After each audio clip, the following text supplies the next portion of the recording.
Thanks for checking out Scotty's Hobbies. Today we're going to be putting some Chameleon clear tint on my headlights on my Silverado project I'm doing. Long work in progress. Tons of videos on this thing on my page, I believe, or on my library. But today we're going to be doing the Chameleon clear vinyl on these headlights. It's pretty dope. Here's one that I did the other day. Pretty nice. And this is the vinyl that we're going to be using. It's a Chameleon vinyl. I will have this in the description, or a link in the description to buy this if you're looking for it.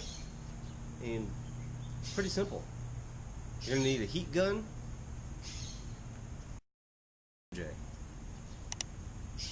Can't say that. And a loud blue jay. You need to make sure that the surface area that you're going to be adhering your vinyl to is super clean. You don't want any dust or dirt particles underneath it.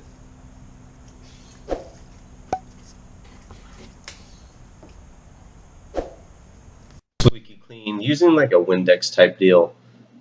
Make sure you get all of it off.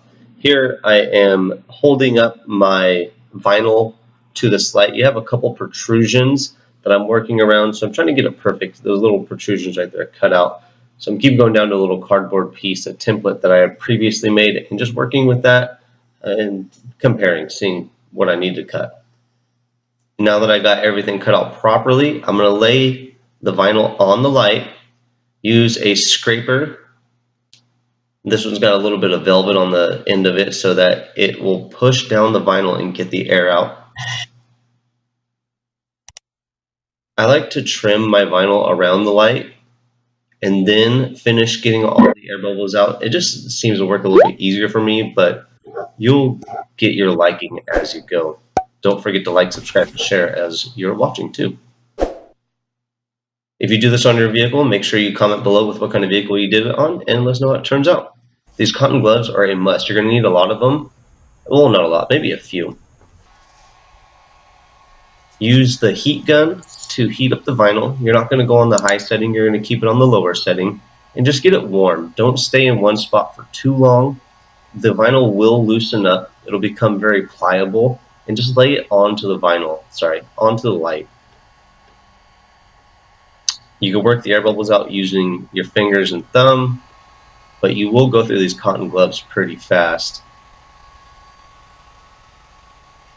When I got air bubbles on the light between the vinyl, I would use a little needle to pop the air bubble and then push the air out through it if I ran into any problems. But this one came out pretty good. I only had, I think, 2 air bubbles when we're all said and done, but it looks pretty darn good.